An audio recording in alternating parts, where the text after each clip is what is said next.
Good afternoon, ladies and gentlemen. It is Tank from 96.9 The Eagle. I am joined by one of my favorite comedians. This guy's hilarious.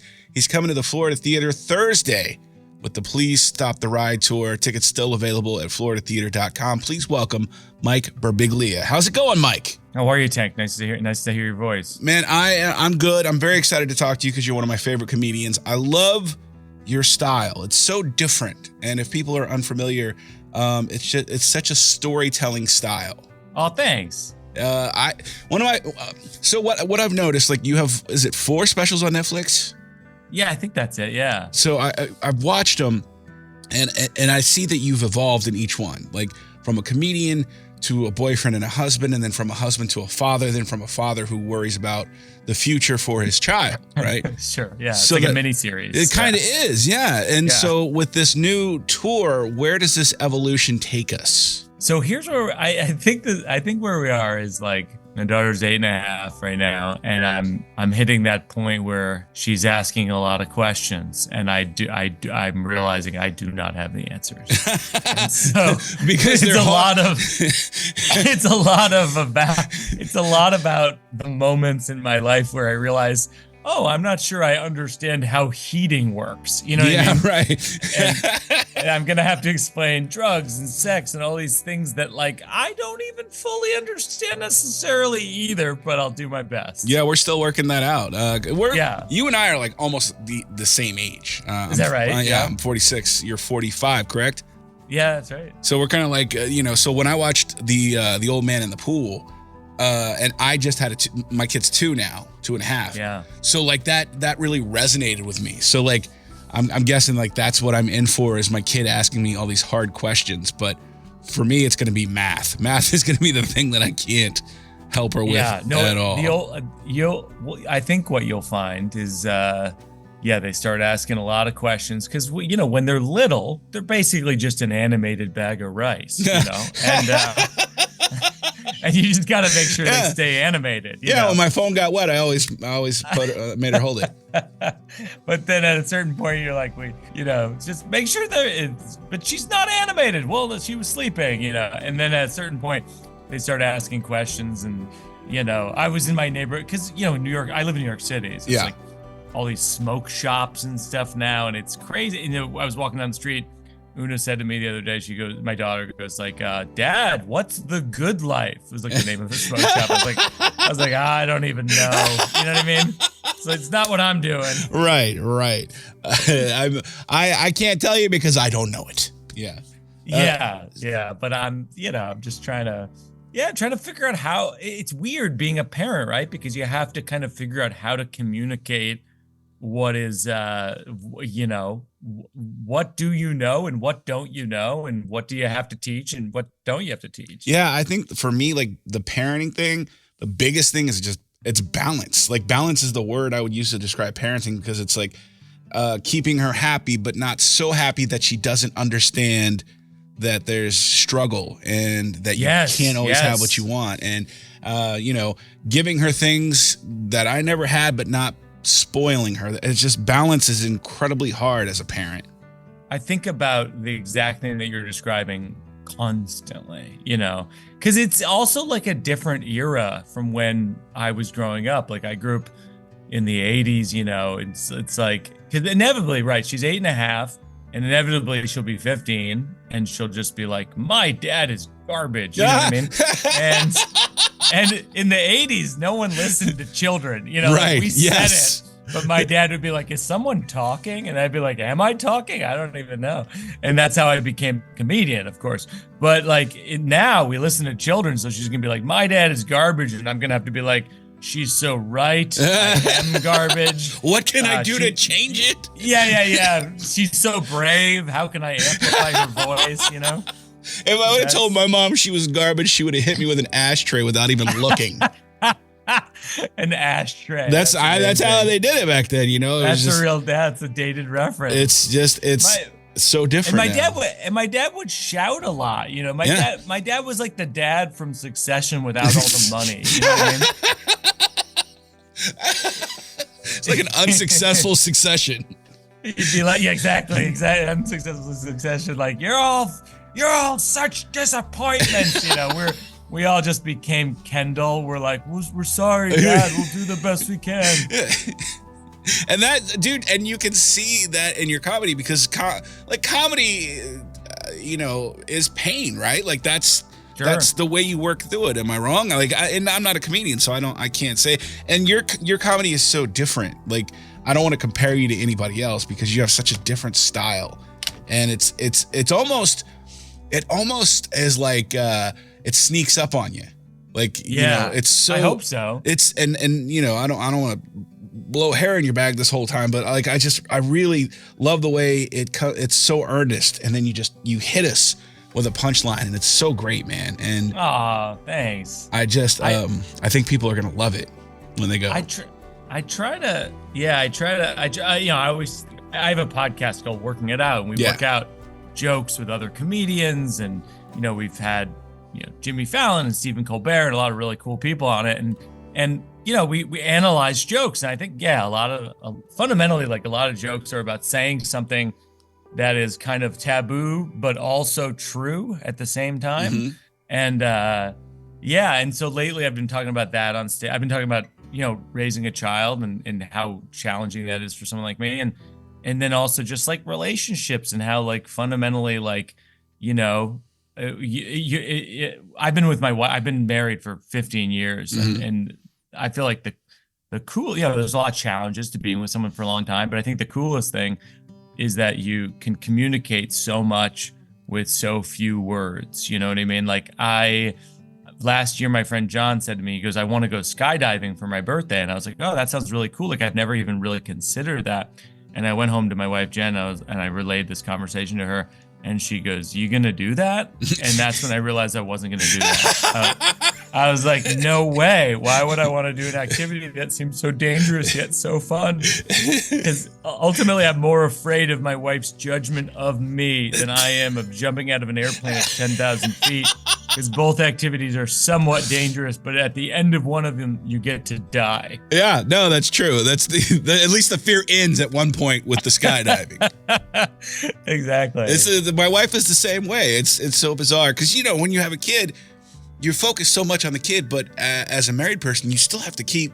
That's a relationship that you have to still foster and grow and stuff like that. Absolutely. I was actually Jim Gaffigan was on my podcast recently. We were talking about this, but it's like, people criticize, marriages where there's like a degree of fear, but it's like, of course there's fear. It's like that person knows all of the secrets. Yeah. They have the whole vault of emotions and memories at their disposal at any moment. I just thought it was a brilliant observation. Yeah, they know where all the bodies are buried. They know, everything. And my wife can kill my joy faster than anyone I've ever met in my life. That's how I knew she was the one. As it should be. Because that's how it is. Because she, the person that can give you the most happiness can take the most away. I think that's when right? So, absolutely. So you talked about Jimmy Kimmel being on your podcast. Working out, by the way, love your podcast too. Thanks, man. I don't want to fangirl too much, but, you said Jimmy Kimmel was on there. You hosted the Jimmy Kimmel show when he had COVID for 3 shows. Oh my gosh, yeah. No, I literally was, and it was unplanned. He got COVID. I was on Southwest Airlines, and I got really.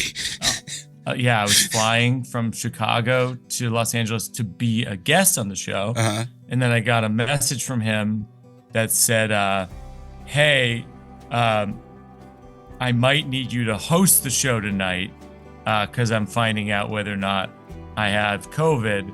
And then I was like, okay, sounds good. Sounds good. Let me know. And then he wrote back, you are hosting the show. And then I wrote, okay, sounds good. And then he wrote back, you are interviewing Tom Cruise. And I wrote back, sounds good. And then he wrote, Tom Cruise has canceled. And then I wrote, sounds good. So apparently, Tom Cruise does all his own stunts, except he will not be interviewed by Mike Birbiglia. He's afraid of the hard-hitting journalism that you might bring to the table. Yeah, some people can't stand the heat. He doesn't want those hard-hitting questions to come at him. So who did you end up interviewing? Who did I end up interviewing? That's a good question. I'm trying to think.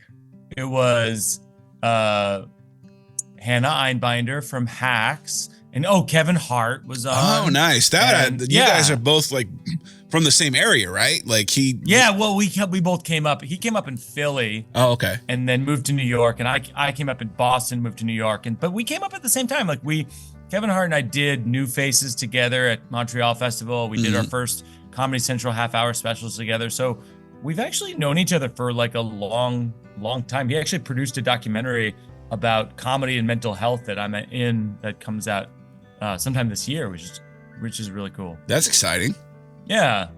So you're originally from the Massachusetts area. There's a big did you come up with that Bill Burr, Patrice, Rogan sphere, or were you kind of separate from that? I was right after that. Okay. I moved to New York a few years after those guys moved to New York. But that was like when I moved to New York in 2000, that was like Colin Quinn, Patrice, Bill Burr, like that was Greg Giraldo. That was like the tough crowd scene was the dominant scene in New York, and I was just kind of like terrified of all those people all the time. But it was good. It was good training. Well, it is a different style that you do, but as comedians, do you guys find that you have a camaraderie there, even though you come at it in a different angle? Yeah, I think so. I think the place I work in New York is the Comedy Cellar, which is in Greenwich Village. That's a great place. My favorite thing is I always recommend when people come to New York is try to see any show at the Comedy Cellar, because it's you'll see 6 different comedians who are completely different from one another and almost have nothing in common. And it's that's my favorite kind of show, is seeing a ton of variety in comedy. Yeah, I remember growing up, I listened to the radio. You guys would always come on the morning shows. And the comedy club would do, the first 10 callers get a pair of tickets to the show tonight. And I did that every week, and I got to see Tosh, Carlos Mencia. I got to see all these great comedians when they were coming up, all for free. And it's one of those things you can't replace that kind of experience, because you'll never see these guys at that level again. You know what I mean? And I agree with you. I think you got to go see as many comedians as possible. And I think it's one of the art forms that is there's no real true filter on it. It's just the comedian's take and their stories and their perspective. And there's no studio or network or anything. It's just one person speaking to a group of people. And I think it's beautiful when it's a group of people in a room together, as opposed to sitting at home, alone watching a special. It's just a different energy. So that makes me wonder, how do you do what you do with putting the stories together? Is it a long, arduous writing process? Is it do you practice it like you're doing a show? Because a lot of what I've seen, it calls one-man shows, because you've done this on Broadway and in Sydney and stuff like that, in Australia. So is this more of a performance than a stand-up set for you? No, it's stand-up. It's always stand-up, and I basically work out the pieces of the stories at the Comedy Cellar in New York, in chunks of 10 or 15 minutes. And then when I go on the road, it's when I do I'll do 70 or 80 minutes in Jacksonville. And that's the most fun for me, because it's an evening, it's an experience. And over time, what happens is that I start to see a theme in the stories. And then that's when it sort of becomes, at a certain point, becomes a show. I have a funny Jacksonville story, which is years ago. I posted this on my Instagram. I had someone, I didn't realize how concerned certain people are in Jacksonville about cursing and all of that kind of stuff. And someone wrote on the Ticketmaster review of my show, I bought tickets to see Mike Birbiglia, supposedly the king of aw shucks comedy, who claimed during the show he prides himself that none of his albums carry a warning for explicit content. Then he proceeded to tell explicit stories, sex, horrible language, drugs / heroin. Worst show we've ever seen. It's literally the worst review I've ever gotten from anyone. And it was in Jacksonville. So and that was from concerned parent number 5. That's from 2014. So I'm hoping they come back because there's no, in this particular show, there's no horrible language or drugs or heroin. So bring the kids, what you're saying, yeah. Bring the kids, I have 12 and up. That is it's crazy how you remember so much of the actual review. That must have really stuck with you. No, I literally posted it on my Instagram the other day because I just thought it was so funny. Because I don't curse. I don't curse almost at all. But yeah, I mean, people have strong reactions to comedy, which is good. It's good for the art form. Well, that's what it's supposed to be, I suppose. I mean, like being on the radio, I've gotten complaints about making fun of Texas. I've gotten complaints for. Oh, there you go. Yeah, I made fun of homeschool, and that was my biggest. I've done that. Yeah. I've made fun of both of those things. Yeah, so you get it. You know what I mean? Like it's all in good fun. You know what I mean? Yes. Except for Texas. I hate Texas, but everything else is just jokes. You know. Although what I mean? I'll tell you something about Well, I mean, when I'm in Oklahoma, I'm going to be in Tulsa. Man, do they love it when I make fun of Texas. And when you're in Texas, they love it when you make fun of Oklahoma. It is a surefire win to make fun of those states. And what I always say to those states is I'm like, you guys hate each other so much and you're exactly the same and your border is arbitrary. It's an imaginary line. I drive between one state and the other. It's the same. That's how it works, man. I know. I'm from Kansas and I hate Missouri so bad. You're a lunatic. Yeah. The whole Kansas City, Missouri thing makes the same amount of sense as the Oklahoma-Texas rivalry. You have got to come to grips with the fact that these places are the same. No, I get it. I do. Like, I can wrap my head around that idea, but like because I still love the Chiefs and I love the Royals and they're in Missouri, but everything else in Missouri can kick rocks. I hear you. I don't know. It goes back to the Civil War. I don't know. I can't explain. I wasn't in it. Deep? Yeah, it does. It really does. They hate each other. Those two states hate each other because they were on different sides. Oh. And yeah, so like there was they raided Lawrence and killed a bunch of people in Lawrence, and then they raided Missouri, and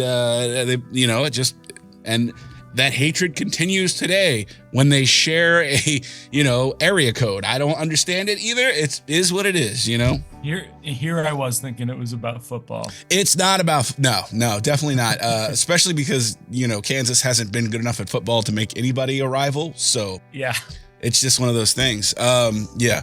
So you also wrote a book about your sleepwalk. How is the sleepwalking going? Not bad. I mean, yeah. I haven't really, years ago, if people don't know this story, I sleepwalked, true story, through a second-story window of a La Quinta Inn in Walla Walla, Washington.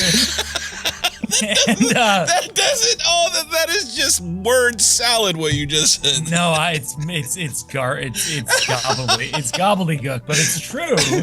I was doing a gig about 20 years ago at a college, Whitman College in Walla Walla, and I had a dream that there was a guided missile headed towards my room. Yeah. And I decided in my dream, and as it turns out in my life, to jump through my second-story window to detonate outside the window for the sake of the platoon. Oh, good for you.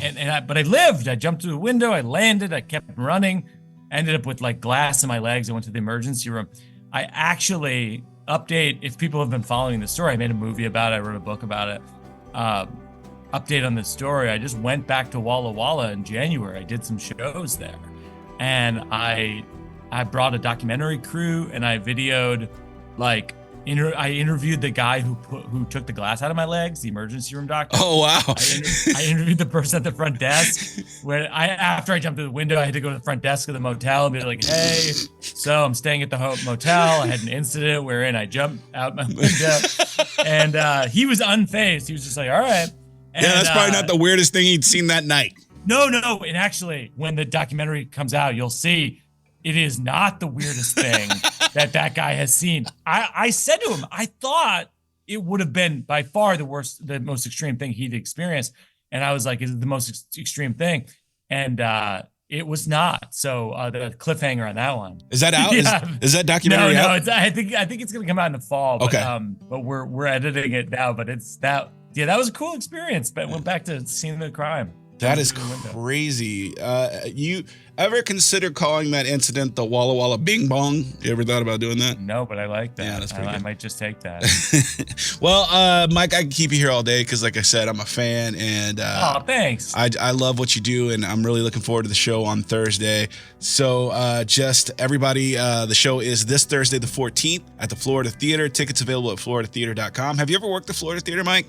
Yeah, one time. That was that show. It was the horrible language heroin shows at the Florida Theater. I love it there. Oh, and they've redone it a little bit since then. Oh, so, I didn't know that. Yeah, so it's even more beautiful. It's absolutely gorgeous. So it's I love it. Yeah, man, it's going to be awesome. Thank you so much, Mike, for joining us today. Be sure to check out Mike at the Florida Theater.